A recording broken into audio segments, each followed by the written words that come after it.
Hello everyone, आज हम cover करेंगे स्कूल्स ऑफ हिंदू लॉ। पर हिंदू लॉ के स्कूल्स पे जाने से पहले एक बार समझ लेते हैं कि ये जो शब्द है स्कूल, इसका क्या मतलब है और ये कहाँ से आया। एक ऑथर थे मिस्टर कॉलब्रुक। उन्होंने ये वर्ड इन्वेंट किया था जब उन्होंने ये देखा कि इंडिया में सारे प्लेसेस पर डिफरेंट डिफरेंट पार्ट्स में अलग अलग लीगल ओपिनियंस प्रिवेलेंट करते हैं। तो उन्होंने इन्हीं चीज़ों को रेफ़र करने के लिए नाम दिया स्कूल्स ऑफ लॉ।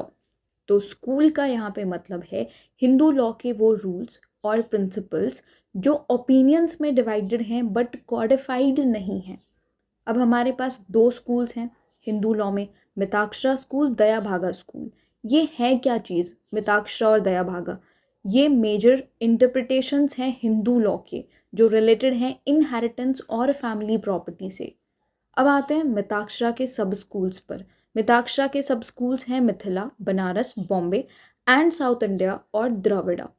उसके बाद है दया भागा। दया भागा के कोई सब स्कूल्स नहीं हैं। दया भागा प्रिवेल करता है बंगाल और असम में। बाकी पूरे भारत में मिताक्षरा स्कूल का ही बोलबाला रहा है। और मिताक्षरा स्कूल तो इवन दया भागा के जुरिस्डिक्शन में भी अप्लाई हो जाता है, प्रिवेल कर जाता है उन मैटर्स के रिस्पेक्ट में जिन पर दया भागा साइलेंट है। एक और पॉइंट है इन स्कूल्स के रिस्पेक्ट में जो थोड़ा सा इम्पॉर्टेंट है, वो ये, अगर एक हिंदू गवर्न होता है किसी स्कूल से, मान लेते हैं कि एक ए नाम का हिंदू है, वो गवर्न होता है मिताक्षरा से और वो बंगाल चला गया। अब बंगाल में तो दया भागा अप्लाई होता है, तो अब क्या इस पर्सन पर दया भागा लगना शुरू हो जाएगा? नहीं, ये पर्सन कंटिन्यू करेगा अपने ही स्कूल से गवर्न होना। कब तक? जब तक ये खुद से अपने स्कूल को त्याग नहीं देता। इसको आसान करने के लिए एक एग्जाम्पल लेते हैं। जैसे एग्जाम्पल, एक पर्सन हिंदू है, वो पर्सन चाहे पूरे भारत में कहीं भी चला जाए, भारत में या भारत के बाहर पूरी दुनिया में कहीं भी चला जाए, क्या उसका रिलीजन चेंज हो जाएगा? बिल्कुल भी नहीं होगा। कब तक नहीं चेंज होगा? जब तक वो खुद से नहीं चेंज करता।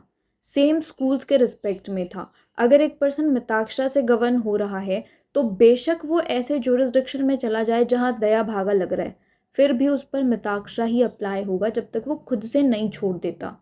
ये था हमारा पूरा स्कूल्स का कॉन्सेप्ट।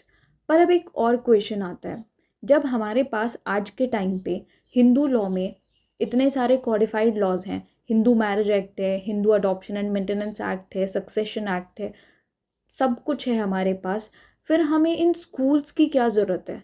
अभी भी इन स्कूल्स को हम क्यों पढ़ रहे हैं और इनका क्या रिलेवेंस है? तो अगर बात करें कॉडिफाइड हिंदू लॉ की, तो उनके रिस्पेक्ट में कोई रिलेवेंस नहीं है इन स्कूल्स का।